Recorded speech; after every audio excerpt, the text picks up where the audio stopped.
Qué bendición poder estudiar la palabra del Señor y en nuestro curso que estamos viendo la armadura del creyente, hoy enfocaremos la estrategia número 2. Así que tome nota. Quiero mencionar que hemos estado hablando de cada una de las piezas de la armadura del creyente. Quiero hablar un poco del casco de la salvación, el yelmo de la salvación. Esta pieza refleja la confianza que el Hijo de Dios debe tener en una salvación completa, una salvación final y total. Esta confianza de decir la batalla que como hijos e hijas de Dios vivimos en un mundo anticristo, pronto se acabará. No podríamos pelear si no supiéramos que hay un final victorioso en Cristo. Hay un final. Y esta parte de la armadura refleja esa confianza como hijos e hijas de Dios en la salvación que hemos recibido en Cristo Jesús.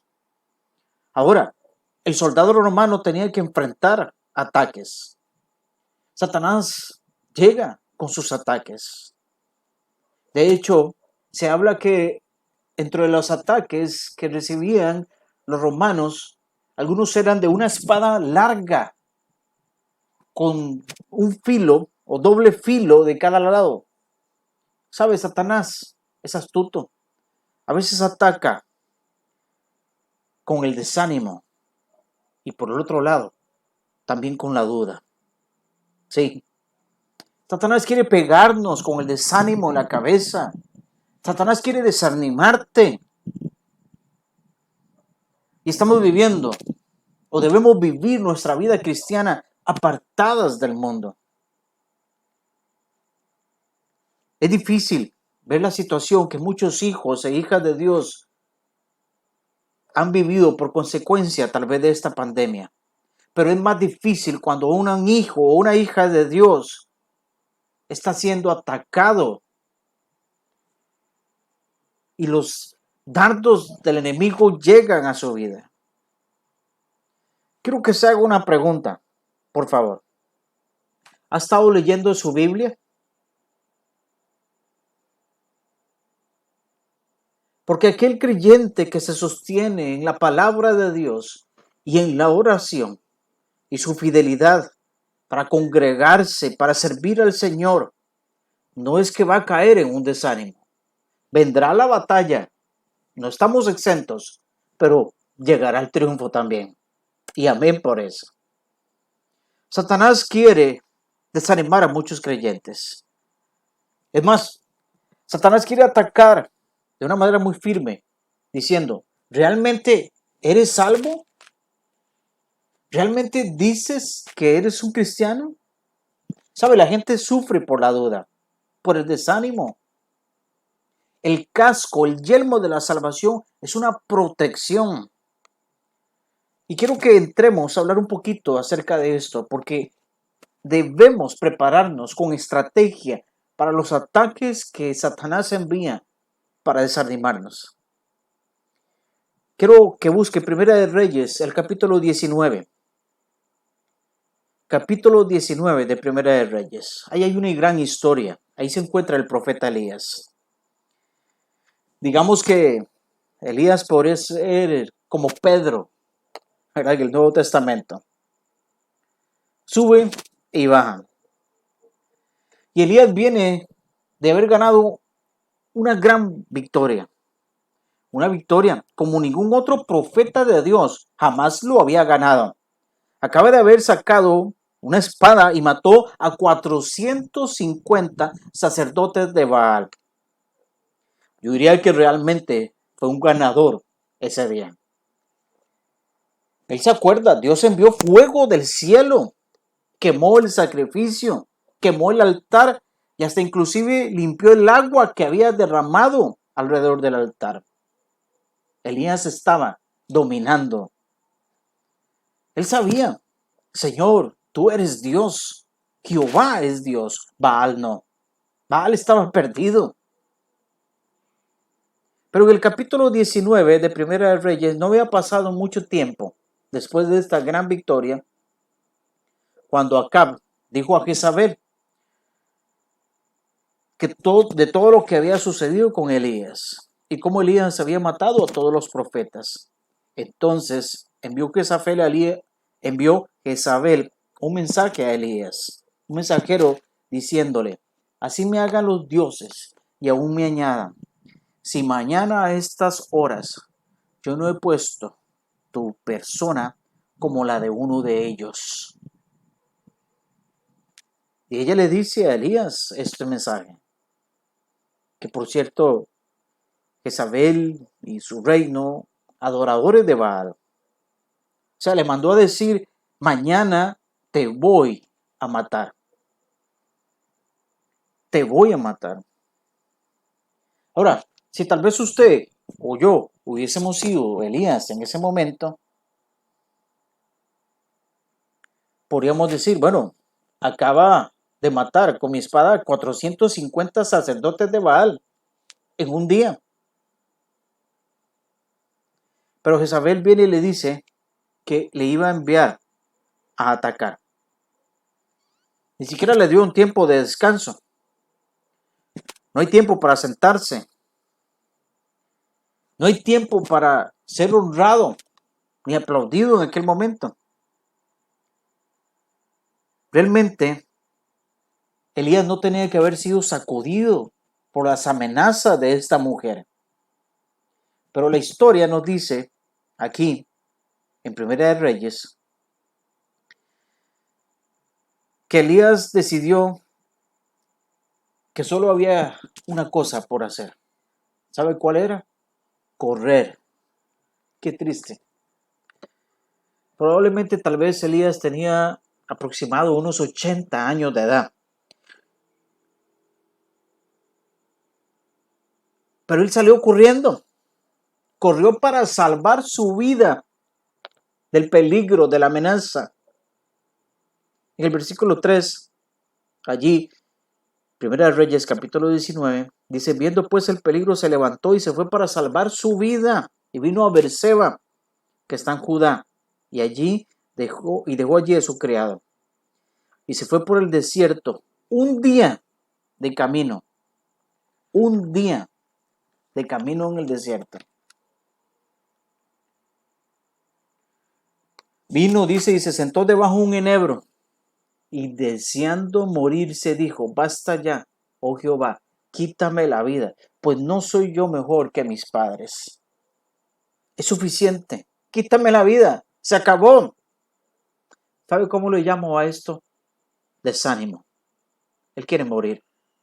Señor, simplemente sácame de aquí, por favor. Sácame, ya ha sido suficiente. Pero dice que la Biblia nos dice que Elías se quedó dormido y que el ángel de Jehová vino, le levantó, diciendo: levántate y come.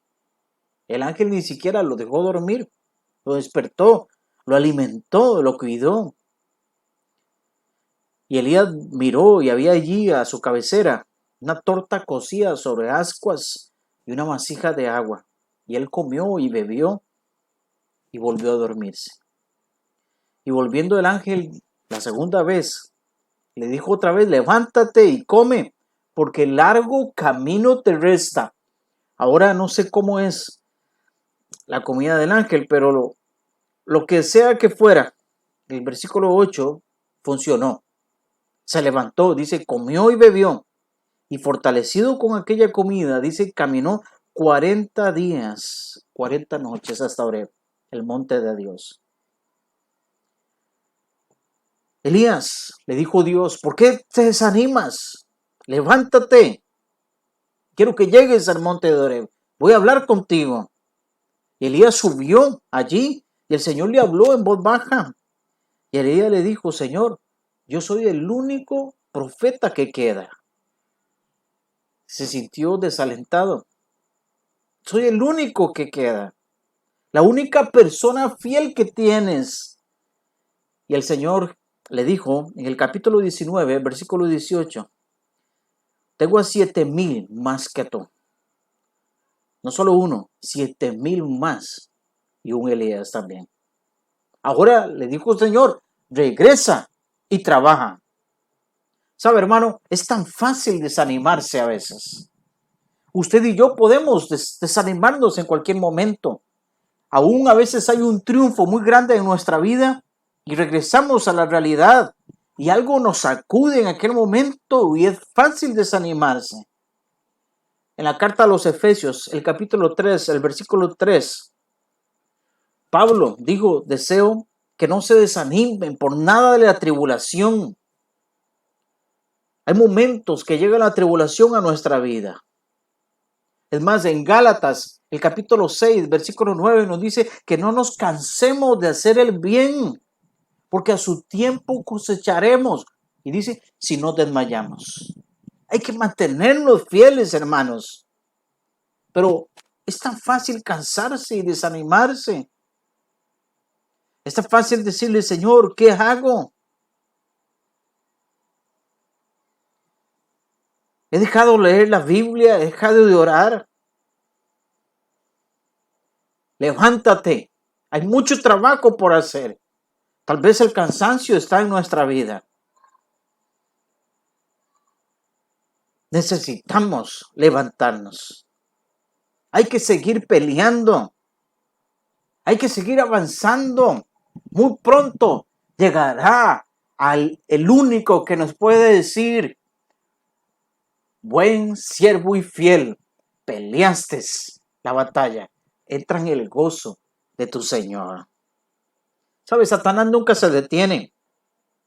Satanás seguirá trabajando. Cuando el apóstol Pablo llega el momento final de su vida, él sabía que peleamos contra un enemigo toda nuestra vida. Y en 2 de Timoteo, el capítulo 4, versículo 7, Pablo dijo, he peleado la buena batalla. Claro, hermano, esta es una buena batalla en Cristo. Pablo dijo, he guardado la fe, he acabado la carrera. Pablo había sido encarcelado, había pasado tribulaciones, casi muerto en ocasiones, pero Pablo terminó su carrera. Él nunca renunció, él no se echó atrás. De hecho, en Apocalipsis, el capítulo 12, el Señor exalta a la iglesia de los Efesios y le dice, has trabajado, has sido paciente, has soportado, no has desmayado. Y le reconoce realmente. Creo que es importante entender que Dios nos dice, no hay que retroceder, hay que avanzar, hay que mantenernos fieles, hay que continuar. A lo largo del camino todavía nos resta trabajo por hacer. No nos apartemos de los estatutos del Señor. Mantengamos nuestra vida. Quiero compartir con usted un pasaje, por favor. Vaya a Levítico y vamos a concluir allí. Levítico, vamos al capítulo 26, por favor.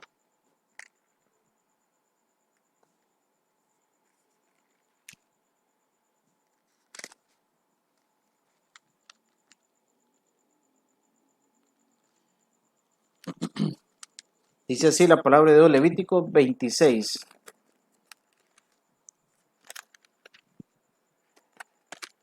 Dios es un Dios maravilloso y Él demuestra cómo Él sostiene y guarda nuestras vidas. Dedique un rato para leer este capítulo, todo, y verá las bendiciones que vienen de parte de Dios cuando perseveramos, nos mantenemos, cuando mantenemos nuestra vida dentro de la obediencia. De hecho, dice el versículo 3, si anduvieres en mis decretos y guardares mis mandamientos y los pusieses por obra, yo daré vuestra lluvia en su tiempo y la tierra rendirá sus productos y el árbol del campo dará su fruto. Y usted sigue leyendo. Y es maravilloso. Os haré crecer, os multiplicaré, afirmaré mi pacto. Dios bendice en realidad que nos mantengamos fieles, que podamos perseverar, sostenernos en Él. De hecho, en Deuteronomio, el capítulo 11, hay un pasaje allí, Deuteronomio 11, versículo 26, dice: He aquí yo pongo hoy delante de vosotros la bendición y la maldición. La bendición si oyereis los mandamientos de Jehová vuestro Dios que yo os prescribo hoy. Y la maldición si no oyereis los mandamientos de Jehová vuestro Dios y os apartareis del camino que yo os ordeno hoy para ir en pos de dioses ajenos que no habéis conocido. Necesitamos volvernos al Señor. Necesitamos entender que la bendición viene cuando mantenemos nuestra vida en obediencia y en fidelidad. Cuide su vida. Mantenga seguridad en que es hijo e hija de Dios. No caiga en la duda ni en los ataques de Satanás para ponernos desánimo. Jamás. Siga firme. Ponga su mirada en las cosas de arriba, no en las de la tierra. Que Dios les bendiga.